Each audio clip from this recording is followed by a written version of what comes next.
ನಮಸ್ತೆ ಸ್ನೇಹಿತರೆ, ಯಾರೆಲ್ಲ ಶಬರಿಮಲೆ ಯಾತ್ರೆಯನ್ನು ಕೈಗೊಳ್ತಿದ್ರು ನಿಮಗೆಲ್ಲರಿಗೂ ಶಬರಿಮಲೆ ಅಯ್ಯಪ್ಪ ಒಳ್ಳೆಯದನ್ನು ಮಾಡಿ ನಿಮಗೆ ಆರೋಗ್ಯ ಆಯುಷನ್ನು ಕೊಟ್ಟು ಕಾಪಾಡಲಿ ಅಂತ ಕೇಳ್ತೀನಿ. ಸೊ ಇವತ್ತು ಸ್ಪಾಟ್ ಬುಕ್ಕಿಂಗ್ ಬಗ್ಗೆ ಮತ್ತು ಶಬರಿಮಲೆಯ ಆಧ್ಯಾತ್ಮಿಕ ತತ್ವಗಳ ಬಗ್ಗೆ ನಾನು ಈ ಒಂದು ವಿಡಿಯೋನ ಮಾಡ್ತಾ ಇದ್ದೀನಿ. ವ್ರತಾಚರಣೆ ಎಷ್ಟು ದಿನ, ಮಂಡಲ ವ್ರತ ಅಂದರೆ ಎಷ್ಟು ದಿನಗಳ ಕಾಲ ಮಾಡಬೇಕು. ನಮಗೆ ಇಲ್ಲಿ ಏನಂತ ಹೇಳಿದ್ರೆ ಸಿದ್ಧರ ಆಚಾರ್ಯರ ಪ್ರಕಾರ ಒಂದು ವ್ರತದ ಬಗ್ಗೆ ಒಂದು ಮಾಹಿತಿ ಇದೆ, ಹಿರಿಯ ಆಚಾರ್ಯರ ಪ್ರಕಾರ ಒಂದು ಮಾಹಿತಿ ಇದೆ, ಅಯ್ಯಪ್ಪನ ಆಚಾರದ ಪ್ರಕಾರ ಒಂದು ಮಂಡಲ ವ್ರತ ಅಂದರೆ ಎಷ್ಟು ದಿನ ಬರುತ್ತೆ ಅಂತೇಳಿ ಇವತ್ತಿನ ವಿಡಿಯೋದಲ್ಲಿ ತಿಳಿಸ್ಕೊಡ್ತೀನಿ ಸ್ನೇಹಿತರೆ. ಸೊ ಖಂಡಿತವಾಗ್ಲೂ ವಿಡಿಯೋನ ಎಲ್ಲನೂ ಸ್ಕಿಪ್ ಮಾಡಿಬಿಡಿ, ಕೊನೆಯವರೆಗೂ ನೋಡಿ ಅಂತ ಹೇಳ್ತೀನಿ. ಇವಾಗ ನಿಮಗೆಲ್ಲರಿಗೂ ಗೊತ್ತಿದೆ ಏನಂತ ಹೇಳಿದ್ರೆ ಶಬರಿಮಲೆ ಒಂದು ದೇವಸ್ಥಾನ ಬಂದು 16ನೇ ತಾರೀಕು ಸಂಜೆ 5 ಗಂಟೆಗೆ ದೇವಸ್ಥಾನ ಓಪನ್ ಆಗ್ತಾ ಇದೆ. ಸ್ವಾಮಿಯ ಬಾಗಿಲನ್ನು ತೆರೆಯುತ್ತಾರೆ. ಅದನ್ನು ನೋಡೋದೇ ಒಂದು ಪುಣ್ಯ ಅಂತ ಹೇಳ್ಬೋದು. ಎಷ್ಟೋ ಜನ ಇವತ್ತು ಹೋಗ್ತಾ ಇದ್ದಾರೆ. ನಿಜವಾಗ್ಲೂ ದೇವಸ್ಥಾನದ ಬಾಗಿಲು ಓಪನ್ ಆಗಿರೋ ದಿನ ದೇವರನ್ನು ನೋಡ್ತಾರಲ್ವ, ಅದೊಂದು ಖುಷಿನೇ ಬೇರೆ ಇರುತ್ತೆ. ಎಷ್ಟೋ ಜನ ಇವನ್ ಲಾಸ್ಟ್ ಇಯರ್ ನನ್ನ ತಾಯಿ ಸಹ ಹೋಗಿದ್ದರು. ಸೊ ಅವರಿಗೆ ಆ್ಯಕ್ಚುಲಿ ಕಣ್ಣು ಪೊರೆ ಬಂದಿತ್ತು. ಕಣ್ಣು ಆಪ್ರೇಷನ್ ಮಾಡಿಸ್ಬೇಕಂತ ಅವರು ಶಬರಿಮಲೆ ಯಾತ್ರೆಗೆ ಹೋಗೋದಕ್ಕಿಂತ ಸ್ವಲ್ಪ ಮುಂಚೆ ಹೇಳಿದ್ರು, ಇನ್ನು ಆಪ್ರೇಷನ್ ಮಾಡಿಕೊಂಡ್ರೆ ಹೋಗೋಕ್ಕಾಗಲ್ಲ ಅಂತೇಳಿ ಏಪ್ರಿಲ್ ತಿಂಗಳಲ್ಲಿ ನನ್ನ ತಾಯಿ ಶಬರಿಮಲೆ ಅಯ್ಯಪ್ಪನ ದರ್ಶನಕ್ಕೆ ಹೋಗ್ತಾರೆ. ಅವರಿಗೆ ಆ್ಯಕ್ಚುಲಿ ದೂರದಿಂದ ಕಾಣೋದಿಲ್ಲ, ದರ್ಶನ ನೇರವಾಗಿತ್ತು, ರಶ್ ಇರಲಿಲ್ಲ.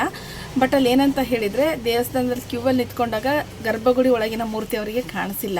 ಅವ್ರು ಇನ್ನೇನು ಕ್ರಾಸ್ ಆಗಬೇಕು ಅಂದಾಗ ಅದೇ ಸಮಯಕ್ಕೆ ಏನೋ ಪೂಜೆ ಆಗ್ತಾ ಇರುತ್ತೆ, ಮೂರ್ತಿಯನ್ನು ತೊಗೊಂಡು ಹಿಂಗೆ ಅವ್ರ ಮುಂದಿಂದ ಬರ್ತಾರೆ. ಇದು ಅಯ್ಯಪ್ಪನ ಒಂದು ಪವಾಡ. ಅಂದರೆ ಇದು ಕಣ್ಣು ಇರದೇವ್ರನಿಗೂ ಕಣ್ಣನ್ನು ಕೊಡ್ತಾನೆ ಅಂತ ಹೇಳ್ತಾರಲ್ಲ, ಖಂಡಿತವಾಗ್ಲೂ ನನ್ನ ತಾಯಿಗೆ ದೂರದಿಂದ ದೇವ್ರು ಕಾಣಲಿಲ್ಲ ಅಯ್ಯಪ್ಪ, ಬಟ್ ಹತ್ರದಿಂದ ಪಾಸ್ ಆಗ್ತಾರೆ.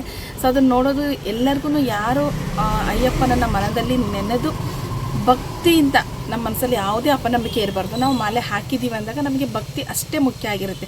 ಆ ಭಕ್ತಿಯಿಂದ ಯಾರು ಶಬರಿಮಲೆ ಯಾತ್ರೆಯನ್ನು ಕೈಗೊಳ್ತಿರಲ್ವ, ಖಂಡಿತವಾಗ್ಲೂ ಅಯ್ಯಪ್ಪ ನಿಮ್ಮನ್ನು ಕೈ ಬಿಡೋದಿಲ್ಲ. ಅಯ್ಯಪ್ಪನ ಭಕ್ತಿ ಅಪಾರವಾಗಿದ್ದು ನಾವು ಸುಮಾರು 20 ವರ್ಷಗಳಿಂದ ನೋಡ್ಕೊಂಡು ಬಂದಿದ್ದೀವಿ. ಎಷ್ಟೋ ಏನೇನೋ ಆಗಬೇಕಾಗಿರೋಂಥದ್ದು ಒಂದು ಏನಂತ ಹೇಳಿದ್ರೆ ನೀರಲ್ಲಿ ಮುಳುಗೋನಿಗೆ ಉಳ್ಕಡೆ ಆಸ್ತ್ರ ಅಂತಾರಲ್ವ. ಸೊ ಅಯ್ಯಪ್ಪ ಆ ರೀತಿಯಾಗಿ ರಕ್ಷಣೆಯನ್ನು ಮಾಡಿದ್ದಾನೆ. ಖಂಡಿತವಾಗ್ಲೂ ನಂಬಿ ಕೆಟ್ಟವರಿಲ್ಲ ಅಂತ ಹೇಳ್ತಾರೆ. ನೀವು ಮಾಲೆ ಹಾಕಿದ್ದೀರಾ ಅಂತೇಳಿದರೆ ನಿಮ್ಮ ಮನದಲ್ಲಿ ಸದಾ ಅಯ್ಯಪ್ಪನ ಧ್ಯಾನ ಇದ್ದರೆ ಖಂಡಿತವಾಗ್ಲೂ ಒಳ್ಳೆಯದಾಗುತ್ತೆ ಸ್ನೇಹಿತರೆ. ದೇವಸ್ಥಾನದ ಬಾಗಿಲು ಇವತ್ತು ಸಂಜೆ ಭಾನುವಾರ 5 ಗಂಟೆಗೆ ಸ್ವಾಮಿಯ ಬಾಗಿಲನ್ನು ಓಪನ್ ಮಾಡ್ತಾರೆ. ಇನ್ನು ದೇವಸ್ಥಾನ ಯಾವತ್ತು, ಈ ಮಂಡಲ ಪೂಜೆ ಯಾವತ್ತು ಮುಕ್ತಾಯ ಆಗುತ್ತಲ್ವ ಅವತ್ತು ದೇವಸ್ಥಾನದ ಬಾಗಿಲನ್ನು ಮುಚ್ತಾರೆ. ಅಂದರೆ 27ನೇ ತಾರೀಕು, ಡಿಸೆಂಬರ್ ತಿಂಗಳು 27ನೇ ತಾರೀಕು ಹರಿವರಾಸನಂ ಹಾಡನ್ನು ಆಡುತ್ತಾ ಈ ಒಂದು ದೇವಸ್ಥಾನದ ಬಾಗಿಲನ್ನು ಮುಚ್ತಾರೆ. ವರ್ಚುವಲ್ ಕ್ಯೂ, ಆನ್ಲೈನ್ ಟಿಕೆಟ್ ಕಡ್ಡಾಯ ಅಂತಲೇ ಹೇಳ್ತಾ ಇದ್ದಾರೆ. ಇನ್ನು ಸನಾತನ ಅಯ್ಯರ್ ವೈದ್ಯ ಅಂದರೆ ಅವರ ಒಂದು ಸಿದ್ಧಿಯ ಪ್ರಕಾರ ಮಂಡಲ ವ್ರತ ಅಂದರೆ 48 ದಿನಗಳು ಅಂತ ಹೇಳ್ತೀವಿ.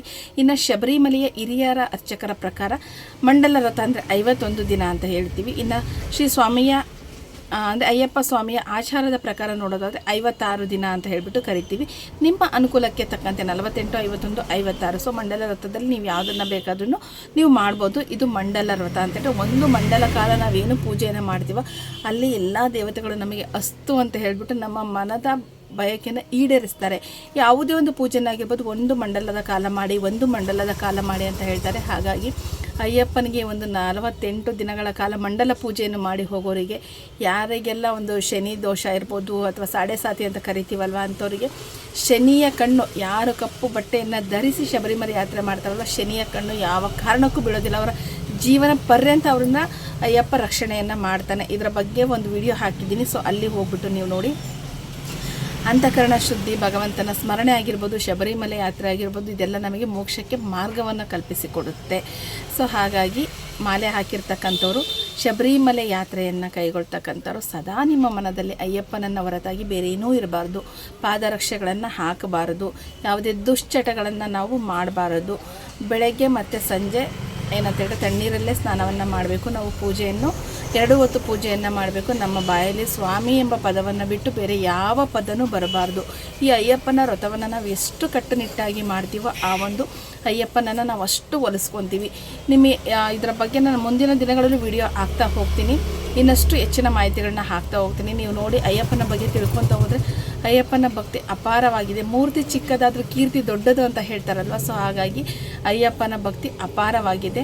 ಟಿಕೆಟ್ ಬಗ್ಗೆ ಗೊತ್ತಿಲ್ಲ, ಏನಾದರೂ ಇನ್ಫಾರ್ಮೇಷನ್ ಬೇಕು ಅಂದರೆ ನನಗೆ ಕಮೆಂಟ್ ಬಾಕ್ಸಲ್ಲಿ ತಿಳಿಸಿ. ನಾನು ಖಂಡಿತವಾಗ್ಲೂ ನಿಮಗೆ ಟಿಕೆಟ್ ಬುಕ್ಕಿಂಗ್ ಮಾಡ್ಕೊಳ್ಲಿಕ್ಕೆ ಹೆಲ್ಪ್ ಮಾಡ್ತೀನಿ. ಆನ್ಲೈನ್ ಟಿಕೆಟ್ ಬುಕ್ಕಿಂಗಿಗೆ ಮಾತ್ರ ಟಿಕೆಟ್ ಸ್ಲಾಟ್ ಖಾಲಿ ಇತ್ತು ಅಂತ ಹೇಳಿದ್ರೆ ನಿಮಗೆ ಗೊತ್ತಿಲ್ಲ ಅಂದರೆ ನಾನು ಟಿಕೆಟ್ ಬುಕ್ಕಿಂಗು ಕಳೆದ ವರ್ಷವೂ ಎಷ್ಟೋ ಜನರಿಗೆ ನಾನು ಮಾಡಿಕೊಟ್ಟಿದ್ದೀನಿ.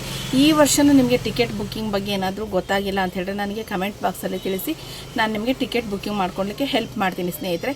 ಅದೇ ರೀತಿಯಾಗಿ ಯಾರಾದರೂ ನಿಮಗೆ ನಾನು ನೇರ ದರ್ಶನವನ್ನು ಕೊಡಿಸ್ತೀನಿ, ಶಬರಿಮಲೆ ಯಾತ್ರೆಯಲ್ಲಿ ಅಯ್ಯಪ್ಪನ ನೇರ ದರ್ಶನ ಕೊಡಿಸ್ತೀನಿ, ನೇರ ಕ್ಯೂವಲ್ಲಿ ಕರ್ಕೊಂಡು ಹೋಗ್ತೀನಿ ಅಂತೇಳ್ಬಿಟ್ಟು, ಇಲ್ಲ ನಿಮಗೆ ಇನ್ಶೂರೆನ್ಸ್ ಇದೆ ಅಂತೇಳ್ಬಿಟ್ಟು ತುಂಬ ಜನ ಬ್ಲ್ಯಾಕ್ ಮೇಲ್ ಮಾಡ್ಬೋದು.